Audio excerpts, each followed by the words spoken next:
Ngibingelele nje kubona wonke umuntu impela amaguma omhlaba kusawuyena-ke lo mkhulu Bonga impela abantu abamaziyo. Lapha nje ngizoba ne-quick announcement emayelana kakhulu nalento eyi-special esizobe sikhona lapha ekhaya kusukela mhlampe ngokuqala kwakhe uFebruwari. Sizoqala kahle from ngeyi-1 February lesi special. Umkhulu sekawahlele kahle ama-date lapha, izoqala kahle ngeyi-1 February bese kuyophela laphana nge-28 February noma nge-29. Angikho sure ukuthi kombe iphela nini lapha uFebruwari manje kulo nyaka lona. Kodwa into ekanjalo lesi special siyobe silasta isikhathi esingangenyanga.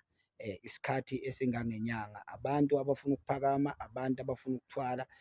Lapha ekuthwaleni sizobe sithwalisa ngendlela eyodwa kuphela, indlela le eyemvu sizobe sithwalisa ngomaliyavuza. Esokusho ukuthi lapha sibe sikuthwalisela usomathenda, usomabhizinisi, noma ngumuntu owumdlali webhola, ngumuntu owumculi, ngumuntu mhlampe oyi-event creator, mhlampe uyi-event planner, noma umuntu odila ngey'hlwele zabantu ukuze into yakhe yenzeke, idinga ukuthi mhlawumbe abantu bafike ngobuningi la kuwe.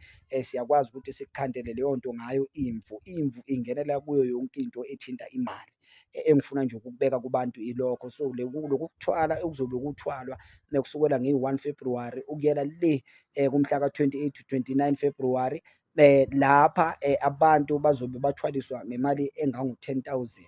Lesi sithwalo sona sisuka laphana ku-50,000, kodwa emhleni masiqala lesi sithwalo besiwu-30,000. Ngase ngibona amandla aso ukuthi cha, kukhona iy'thwalo ey'ngaphansi kunazo ngamandla. Ngase ngibona ukuthi cha, kufuna ukuthi sikhushulwe namakhehla ngendlela ebawashe ngayo. Esekusho ukuthi-ke lapha sesisuse manje ku-50,000 sizosibeka ku-10,000. Kodwa abantu esizobathatha lapha ekuthwaleni ngeke sithathe abantu abadlula u-30. Into ekanjalo impela.